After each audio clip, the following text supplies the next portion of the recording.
প্রার্থিতা নিয়ে পঞ্চম দিনের আপিল শুনানিতে ৭৪ আবেদন মঞ্জুর। নির্বাচনকালে সম্পূর্ণ নিরপেক্ষ থাকবে সরকার, বললেন প্রধান উপদেষ্টা।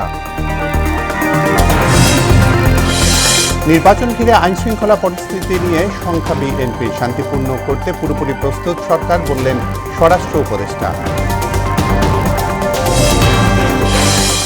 গুম খুনের অভিযোগে সাবেক সেনা কর্মকর্তা জিয়াউলের বিচার শুরুর আদেশ। জুলাই গণহত্যার আলামত স্মৃতি জাদুঘরে প্রদর্শনের অনুমতি। এবং ঢাকা সেন্ট্রাল ইউনিভার্সিটি অধ্যাদেশের খসড়া অনুমোদনের অপেক্ষায়, শিক্ষার্থীদের ধৈর্য ধারণের আহ্বান। বাস্তবায়ন না হলে কর্মসূচি হুঁশিয়ারি আন্দোলনকারীদের।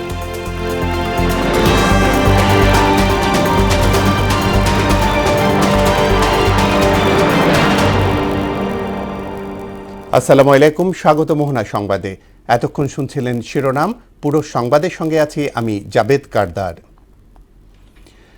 নির্বাচন ভবনে আপিল শুনানির পঞ্চম দিনে ১০০টি আপিল শুনানির বিপরীতে ৭৪টি আবেদন মঞ্জুর করেছে ইসি। নামঞ্জুর হয়েছে ১৮টি, আর স্থগিত রয়েছে ৮টি আবেদন। এই দিন রিটার্নিং কর্মকর্তার মাধ্যমে যাচাই বাছাইয়ের বৈধ হওয়ার পর করা চ্যালেঞ্জ মঞ্জুর হওয়ায় প্রার্থিতা হারিয়েছেন বাংলাদেশ সুপ্রিম পার্টির এক প্রার্থী। এমআর আসাদের রিপোর্ট। ত্রয়োদশ জাতীয় সংসদ নির্বাচনের মনোনয়নপত্র ইস্যুতে রিটার্নিং কর্মকর্তার সিদ্ধান্তের বিপরীতে আপিল আবেদন চলছে নির্বাচন ভবনে। আপিলের পঞ্চম দিনে ১০০টি আবেদনের শুনানি হয়। এতে প্রার্থিতা ফিরে পান বেশ কয়েকজন। আমার 1%-এর যে পেপারসগুলো নথির সাথে শামিল না থাকায় পরবর্তীতে আমার নির্বাচন আমাকে অবৈধ ঘোষণা করে হয়েছে। আমার আপিল করেছি। আজকে 7 সদস্য বিশিষ্ট অ্যাপিলেট বোর্ড আমার আপিল অনুমোদন করেছেন। ইনশাআল্লাহ আমি নির্বাচনে অংশগ্রহণ করতে পারবো। 1% ভোটারের যে ইস্যুটা, এটা অনেকে আসলে বড় বড় যে দলের একটা প্রভাব থাকে, সেই ভয়ে অনেকেই দিতে চায় না। প্লাস হচ্ছে আমাকে সমর্থন করছে, আমার জন্য দোয়া করছে, বলছে আমাকে ভোট দেবে, কিন্তু ওনারা সিগনেচারটা দিতে চাচ্ছে না। পরবর্তীতে জমি জমা নিয়ে কোনো প্রবলেম হতে পারে বা ঋণ খেলাপি কোনো ইস্যু তৈরি হতে পারে। আমার রিটার্নটা দাখিল না করার কারণে বাতিল করা হয়েছিল।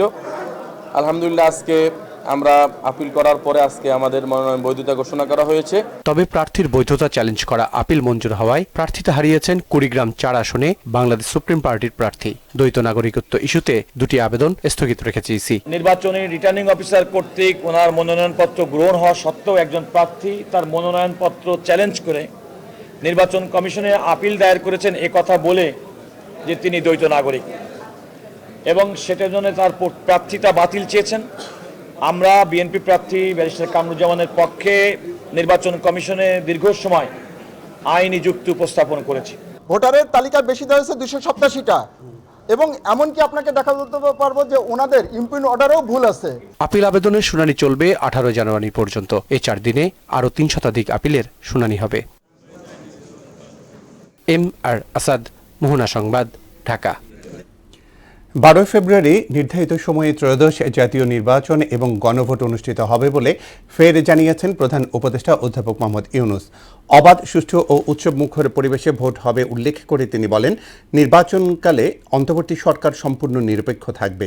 মঙ্গলবার রাতে যুক্তরাষ্ট্রের 2 সাবেক জ্যেষ্ঠ কূটনীতিক আলবার্ট গম্বিস এবং মর্স্ট্যান রাষ্ট্রীয় অতিথি ভবন যমুনায় সৌজন্য সাক্ষাতে গেলে এইসব কথা বলেন প্রধান উপদেষ্টা। নির্বাচন ঘিরে ভুয়া খবর ও পরিকল্পিতভাবে বিভ্রান্তি ছড়ানো হচ্ছে জানিয়ে অধ্যাপক ইউনূস বলেন, গণতান্ত্রিক প্রক্রিয়া পরবর্তী সরকারের হাতে ক্ষমতা হস্তান্তর করা হবে।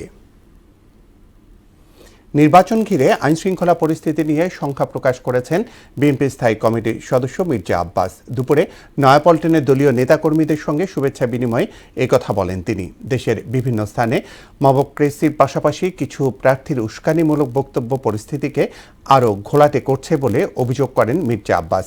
আলাদা অনুষ্ঠানে স্থায়ী কমিটির সদস্য আমির খসরু মাহমুদ চৌধুরী বলেন, রাষ্ট্র পরিচালনার সুযোগ পেলে ব্যবসা খাতকে আরও সহজ করবে বিএনপি। তানজিদ ভুঁইয়ার প্রতিবেদন।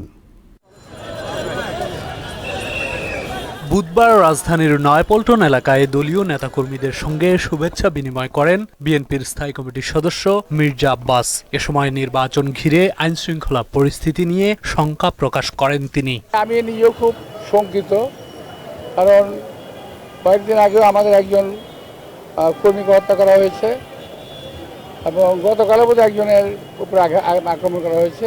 প্রার্থীদের উস্কানিমূলক কথাবার্তায় কান্না দিতে ভোটারদের প্রতি আহ্বান জানিয়ে মির্জা আব্বাস বলেন, অন্য প্রার্থীর নামে বদনাম ছড়ানো ভালো রাজনৈতিক সংস্কৃতি নয়। আর কিছু কিছু প্রার্থী নিজেদেরকে তুলে ধরতে গিয়ে অন্য প্রার্থীর বদনাম করছে, যেটা নাকি নির্বাচন আচরণ বিধিমালার লঙ্ঘন। উস্কানিমূলক কথাবার্তা বলছে যাতে আমরা একটু ইরিটেট হই, যাতে একটা কোনোরকম ঘটনা ঘটে। তো আমাদের নেতা কর্মীরা অত্যন্ত সুশৃঙ্খল, শান্ত এবং তারা কোনো রকম উস্কানিতে পা দেবে না। ভোটারদের বিভ্রান্ত করতেই ব্যালটে ধানের শীষ প্রতীককে ভাজের মাঝখানে রাখা হয়েছে বলেও অভিযোগ করেন তিনি। উদ্দেশ্যমূলকভাবে করা হয়েছে যাতে ব্যালট পেপারটা কনফিউজিং হয়ে যাবে। এটা ঠিক না করে ব্যালট পেপার কোথায় যাওয়াও ঠিক না।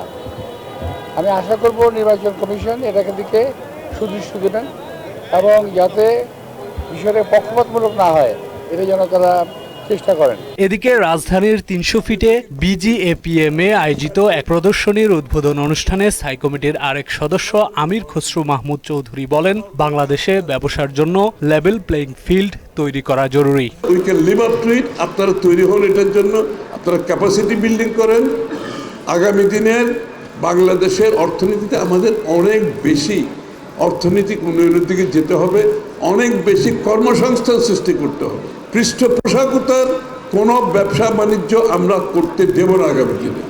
প্যাট্রোনাইজ কোনো ব্যবসা হবে না, সকলের জন্য লেভেল প্লেইং ফিল্ড থাকবে ইনশাআল্লাহ। ব্যক্তিখাত পরিচালিত অর্থনীতিতে বিএনপি বিশ্বাস করে না উল্লেখ করে আমির খসরু বলেন, ব্যবসায়ীদের জন্য তার দলের দ্বার সবসময় উন্মুক্ত। ডেমোক্রেটাইজেশন অফ দ্য ইকোনমির কথা আমরা বলছি, যে শুধু রাজনীতিকে গণতান্ত্রিক করলে হবে না, অর্থনীতিকে গণতান্ত্রিক করতে হবে। তানজিদ ভুইয়া, মোহনা সংবাদ, ঢাকা। দেশের বাইরে থেকে আসন্ন জাতীয় নির্বাচন বানচালের চেষ্টা করলে কাউকে ছাড় দেওয়া হবে না বলে জানিয়েছেন স্বরাষ্ট্র উপদেষ্টা জাহাঙ্গীর আলম চৌধুরী। সকালে চট্টগ্রামের সাতকানিয়া বিজিবি ট্রেনিং সেন্টারে ১০৪তম ব্যাচের রিক্রুট অনুষ্ঠানে এমন হুঁশিয়ারি দেন তিনি। বলেন, নির্বাচন শান্তিপূর্ণ ও উৎসব মুখর করতে সর্বাত্মক প্রস্তুতি রয়েছে বিজিবির। নির্বাচনের সময় দেশের ৬১ জেলায় এই বাহিনী ৩৭,৪৫৩ জন সদস্য মোতায়েন থাকবে। নির্বাচনটা যেন শান্তিপূর্ণভাবে, সুষ্ঠুভাবে এবং নিরপেক্ষভাবে এবং উৎসব মুখর হতে পারে, এই জন্য কিন্তু তাদের এই প্রশিক্ষণ তাড়াতাড়ি কমপ্লিট করে তাদের বিভিন্ন ইউনিটে পাঠাতে দেওয়া হচ্ছে। তারা এই আগামী 12 ফেব্রুয়ারি যে আমাদের জাতীয় নির্বাচন, এই নির্বাচনে তারা অংশগ্রহণ করবে। নির্বাচনে যারা বিশৃঙ্খলা সৃষ্টি করবে তাদের জন্য তাদের ফোর্সের সংখ্যা বাড়ানো হচ্ছে এবং কেউ বিশৃঙ্খলা সৃষ্টি করতে পারবে না। আপনারা যদি সবাই সহযোগিতা করেন, নির্বাচন খুব শান্তিপূর্ণভাবে হয়ে যাবে। শতাধিক গুম খুনের মামলায় এনটিএমসির সাবেক প্রধান ও সেনা কর্মকর্তা জিয়াউল আহসানের বিরুদ্ধে অভিযোগ গঠন করে বিচার গুরুত্বর আদেশ দিয়েছেন ট্রাইব্যুনাল। আগামী ৮ ফেব্রুয়ারি সূচনা বক্তব্য ও সাক্ষ্য গ্রহণের দিন ধার্য করা হয়েছে। এদিকে ২৪ জুলাই আগস্টে সংঘটিত মানবতা বিরোধী অপরাধ মামলায় প্রসিকিউশনের জব্দকৃত সব আলামত জুলাই গণঅভ্যুত্থান স্মৃতি জাদুঘরে প্রদর্শনের অনুমতি দিয়েছেন ট্রাইব্যুনাল। মুদাসসির আলীর প্রতিবেদন। শতাধিক গুম খুনের ঘটনায় মানবতা বিরোধী অপরাধ মামলায় সাবেক সেনা কর্মকর্তা জিয়াউল আহসানের বিরুদ্ধে আনুষ্ঠানিক অভিযোগ গঠন করেছেন আন্তর্জাতিক অপরাধ ট্রাইব্যুনাল। বিচারপতি গোলাম মর্তুজা মজুমদারের নেতৃত্বাধীন ট্রাইব্যুনাল ১ এই আদেশ দেন। ২০১১ সালে গাজীপুরের পুবাইলে সজল সহ ৩ জনকে হত্যা, বরগুনার পাথরঘাটায় বলেশ্বর নদীর মোহনায় নজরুল ও মল্লিক সহ ৫০ জনকে হত্যা এবং বাগেরহাটের শরণখোলায় সুন্দরবনের বিভিন্ন অঞ্চলে বনদস্যু দমনের আড়ালে মাসুদ সহ ৫০ জনকে হত্যার অভিযোগ আনা হয় জিয়াউলের বিরুদ্ধে। সব মিলিয়ে ১০৪ জনকে গুম খুনের অভিযোগ তার বিরুদ্ধে। বুধবার জিয়াউল আহসানকে ট্রাইব্যুনালে হাজির করা হয়। এ মামলার সূচনা বক্তব্য এবং প্রথম সাক্ষ্য গ্রহণ হবে ৮ ফেব্রুয়ারি। ব্রিফিংয়ে জিয়াউল আহসানের নির্মমতার চিত্র তুলে ধরেন চিফ প্রসিকিউটর।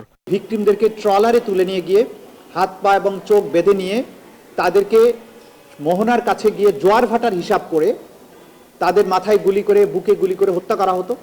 এরপর পেট চিরে নাড়িভুড়িগুলো বের করে ফেলে দেওয়া হতো। যদিও আসামি পক্ষের দাবি এসব অভিযোগের সঙ্গে জিয়াউলের সম্পৃক্ততা নেই। আপনারা যদি প্রসিকিউশনের ডকুমেন্টসগুলো স্ক্রুটিনি করেন, যে কোনো একজন আইনজীবী যদি স্ক্রুটিনি করে এটা সেই বলবে, এটা আমাকে বলতে হবে না, এগুলো সম্পূর্ণ মিথ্যা। এদিকে প্রসিকিউটর গাজী এম.এইচ. তামিম জানান, জুলাই আগস্টে গণহত্যা মামলার সাক্ষ্য প্রমাণ জুলাই স্মৃতি জাদুঘরে সর্বসাধারণের জন্য উন্মুক্ত করার অনুমতি দিয়েছেন ট্রাইব্যুনাল। এ সময় শিক্ষার্থী আবু সাইদ হত্যা মামলার বর্তমান প্রসঙ্গেও কথা বলেন তিনি। কোর্ট 1 মাসের একটি অনুমতি দিয়েছেন যে আগামী 1 মাসের জন্য এই জুলাই গণঅভ্যুত্থান স্মৃতি জাদুঘরে ট্রাইব্যুনালের মামলায় সিজকৃত আলামত ওখানে তারা রাখতে পারবে। আবু সাইদের মামলার ইনভেস্টিগেশন অফিসারের সাক্ষ্য গ্রহণ এবং জেরা সমাপ্ত হয়েছে। অন্যদিকে আওয়ামী লীগ শাসনামলে গুম নির্যাতনের ঘটনাস্থল র্যাবের টিএফআই সেল পরিদর্শনের অনুমতি চেয়ে করা আসামি পক্ষের আইনজীবীদের আবেদন মঞ্জুর করেছেন ট্রাইব্যুনাল। আগামী 15 দিনের মধ্যে ঘটনাস্থল পরিদর্শনের অনুমতি চাওয়া হয়। আমাদের বক্তব্য শুনে মাননীয় ট্রাইব্যুনাল আমাদের পক্ষে অনুমতি দিয়েছে। মুদাসসির আলী, মোহনা সংবাদ, ঢাকা। ঢাকা সেন্ট্রাল ইউনিভার্সিটি পরিমার্জিত অধ্যাদেশের খসড়াটি অনুমোদনের প্রক্রিয়া চলমান উল্লেখ করে শিক্ষার্থীদের ধৈর্যশীল হওয়ার আহ্বান জানিয়েছে শিক্ষা মন্ত্রণালয়। এর আগে অধ্যাদেশ জারির দাবিতে রাজধানীর বিভিন্ন জায়গায় সড়ক অবরোধ করে বিক্ষোভ করেন 7 কলেজের শিক্ষার্থীরা। বেলা 12টার পর টেকনিক্যাল মোড়, মোয়াখালীর আমতলী, সায়েন্স ল্যাব ও তাঁতিবাজারে সড়ক অবরোধ করে বিক্ষোভ করেন তারা। আন্দোলনরত শিক্ষার্থীদের দাবি, আগামীকাল অনুষ্ঠিত হতে যাওয়া উপদেষ্টা পরিষদের সভায় ঢাকা সেন্ট্রাল ইউনিভার্সিটি আইন 2025-এর হালনাগাদ খসড়া অনুমোদন দিতে হবে। একই সঙ্গে রাষ্ট্রপতির পক্ষ থেকে চূড়ান্ত অধ্যাদেশ জারি করতে হবে। এদিকে শিক্ষার্থীদের এই সড়ক অবরোধে চরম ভোগান্তিতে পড়েন রাজধানীবাসী। সকল জটিলতা আমরা অতিক্রান্ত করেছি। এখন এত কিছু পার করার পর এখন পর্যন্ত অধ্যাদেশ সরকার কেন দিচ্ছে না? সরকার 12ই ফেব্রুয়ারি হচ্ছে নির্বাচনের আগে তো আমরা দেশটাকে অস্থিতিশীল করতে পারি না। আমরা যদি অধ্যাদেশ পাই তাহলে আমাদের সেশনটা আর আগের মতো পিছিয়ে যাবে না। একটা বছর যেহেতু পিছিয়ে গেছে, 2টা বছর পিছিয়ে থেকে বেশি সময় নেবে। ওদের যেই দাবি সেটা ঠিক আছে, ওরা করতেছে, বাট এইভাবে যে রাস্তা আটকে করতেছে এটা আমাদের জন্য অবশ্যই মানে হ্যাসেল হচ্ছে। অনেক ভোগান্তি হচ্ছে আমাদের। হ্যাঁ, ওই জায়গায় হাইটা আসা লাগে আমাদের। ভোগান্তির তো শেষ নাই, এখন কত দূর হেঁটে যাওয়া লাগে। ইমারত নির্মাণ বিধিমালা সঠিকভাবে প্রতিপালন না হওয়ায় ভূমিকম্পের ঝুঁকি বাড়ছে বলে মত দিয়েছেন বিশেষজ্ঞরা। ঝুঁকি এড়াতে শক্তিশালী বিধিমালা সহ 10টি সুপারিশও করেন তারা। সকালে ডিআরইউতে অ্যাডাপ ও ক্যাপসের যৌথ উদ্যোগে আয়োজিত ভূমিকম্প শীর্ষক সেমিনারে এসব কথা বলেন বক্তারা। বিশেষজ্ঞরা বলছেন, সঠিক পরিকল্পনা আর সমন্বিত উদ্যোগেই পারে একটি শক্তিশালী নগর ব্যবস্থা গড়ে তুলতে। সুরাইয়া মুন্নির প্রতিবেদনে বিস্তারিত। ঢাকায় ভূমিকম্পের বাউন্ডারি প্লেট না থাকলেও মারাত্মক ঝুঁকিতে রয়েছে তিলোত্তমা এই নগরী। 2023 সালের একটি জরিপ বলছে, শুধুমাত্র পুরান ঢাকাতেই 8.5 লাখেরও বেশি ভবনকে ঝুঁকিপূর্ণ হিসেবে চিহ্নিত করা হয়েছে। এমন বাস্তবতায় অ্যাডাপ ও ক্যাপ আয়োজন করে ভূমিকম্পের জীবন ও সম্পদ রক্ষায় করণীয় শীর্ষক সেমিনার। উঠে আসে ঝুঁকি মোকাবেলায় ভূমিকম্প পূর্ব ও পরবর্তী প্রস্তুতি নিয়ে নানা মতামত। ফায়ার সার্ভিসের সাবেক পরিচালক অবসরপ্রাপ্ত মেজর শাকিল নেওয়াজ বলেন, সিটি কর্পোরেশন সহ সংশ্লিষ্ট কর্তৃপক্ষের অনিয়মের কারণে ভূমিকম্প ঝুঁকি ক্রমেই বাড়ছে। একটা ডিজাস্টার কন্ট্রোল ন্যাশনাল লেভেলে ইমার্জেন্সি অপারেশন সেন্টার থাকার কথা, সেটার জন্য জমিও দখল করা হয়েছিল, সেটা হয় নাই। আপনি কেমনে একটা কোঅর্ডিনেশন কোলাবোরেশন করবেন? ইমার্জেন্সি অপারেশন সেন্টার তৈরি করা হয়েছে, সিটি কর্পোরেশন, ফায়ার সার্ভিস, যন্ত্রপাতি কিনা হয়েছে, কারণ ওইটা হলো টাকা খরচ করে ফেলছে, লোক নাই, এটা দক্ষ কিন্তু কিছু নাই। আপনি যাই দেখেন এখন US city corporation, US digital ministry, US fire service যন্ত্রপাতি করছেন, বিল্ডিং করছেন, কিন্তু লোক নাই। পাশাপাশি ভূমিকম্পের মাত্রা নির্ধারণে উন্নত প্রযুক্তির সরঞ্জাম সহ গবেষণার অভাবের কথাও উঠে আসে সেমিনারে। পূর্ব প্রস্তুতির অংশ হিসেবে প্রশিক্ষণ বাড়ানো সহ 10টি সুনির্দিষ্ট সুপারিশ করেন বক্তারা। কন্টিনজেন্সি প্ল্যান মানে একেবারে আমার ব্যক্তিগত প্ল্যান থেকে শুরু করে রাষ্ট্রীয় প্ল্যান আছে কি করতে হবে, প্ল্যান যদি না থাকে তাহলে দূরে করব। যদি আমরা বুঝতে পারি এই জায়গায় এই মাত্রা ভূমিকম্প হওয়ার সর্বোচ্চ সম্ভাবনা আছে, তাহলে ওইখানকার বিল্ডিং কোড ওইভাবে তৈরি করবেন। রাষ্ট্র কোনো গোষ্ঠী দ্বারা প্রভাবিত হয়ে এই অপকর্মগুলো করছে এবং সাধারণ নাগরিক তাদের তো এই মাটির গুণাগুণ বোঝার কথা না? অ্যাডাপ চেয়ারম্যান আনোয়ার হোসেন বলেন, রাষ্ট্রের কার্যকরী পদক্ষেপই পারে ভূমিকম্প সহনীয় পরিকল্পিত নগরী গড়তে। রাজনৈতিক সরকারের দিক যখন তাকাই তখন অনেকগুলো বিষয় আমরা জানি যে রাজনৈতিক সরকারের কাছ থেকে সম্ভব না। আমরা প্রত্যাশা করেছিলাম কেয়ারটেকার গভর্নমেন্টের সময় এই সমস্যাগুলো সমাধান হবে। ভূমিকম্পের ঝুঁকি বিমার প্রসার সহ নিরাপদ গ্যাস এবং বিদ্যুৎ অবকাঠামো গড়ে তোলারও তাগিদ দেন তারা। সুরাইয়া মুন্নি, মোহনা সংবাদ, ঢাকা। ঢাকা আন্তর্জাতিক বাণিজ্য মেলায় এবার অংশ নিয়েছে জেএমজি ফার্নিচার। মেলার ফার্নিচার সেক্টরে বিশেষ জোনে নিজেদের প্যাভিলিয়ন সাজিয়েছে আসবাবপত্র তৈরির প্রতিষ্ঠানটি। এবারে মেলায় আধুনিক ডিজাইন, টেকসই উপকরণ ও মানসম্মত গৃহসজ্জার আসবাবে সজ্জিত প্যাভিলিয়ন নজর কাটছে ক্রেতা দর্শনার্থীর। ক্রেতাদের চাহিদাকে সর্বোচ্চ গুরুত্ব দিয়ে নিত্য নতুন ও আধুনিক ফার্নিচার সরবরাহ করা হয়েছে বলে জানান প্রতিষ্ঠানের সিইও মোহাম্মদ AKM মুনির হোসাইন। তিনি আরও জানান, বিক্রয়োত্তর সেবা প্রদানে জেএমজি ফার্নিচার প্রতিজ্ঞাবদ্ধ।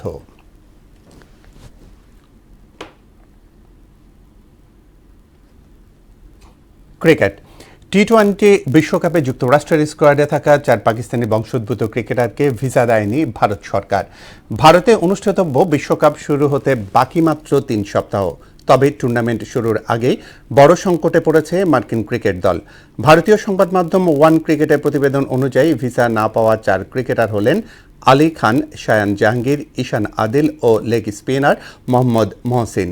নিয়ম অনুযায়ী আইসিসি ইভেন্টে অংশগ্রহণকারী প্রতিটি দেশের খেলোয়াড়দের ভিসা নিশ্চিত করা আয়োজক দেশের দায়িত্ব। শেষ করব মোহনা সংবাদে যাবার আগে শিরোনামগুলো জানিয়ে দিচ্ছি আরও একবার।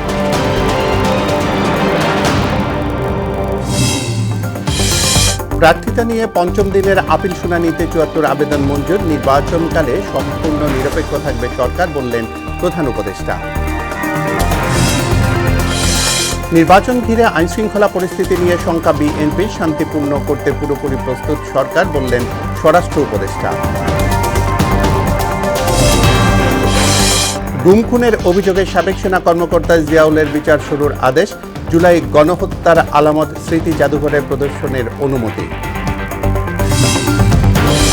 এবং ঢাকা সেন্ট্রাল ইউনিভার্সিটি অধ্যাদেশের খসড়া অনুমোদনের অপেক্ষায়, শিক্ষার্থীদের ধৈর্য ধারণের আহ্বান, বাস্তবায়ন না হলে কর্মসূচির হুঁশিয়ারি আন্দোলনকারীদের। এই ছিল মোহনা সংবাদে। আমাদের পরবর্তী সংবাদ রাত 12টায়। মোহনার সবশেষ খবর জানতে ভিজিট করুন www.mohana.tv। সংবাদ দেখতে পারেন ফেসবুক, ইউটিউবেও। এতক্ষণ সঙ্গে থাকার জন্য ধন্যবাদ সবাইকে।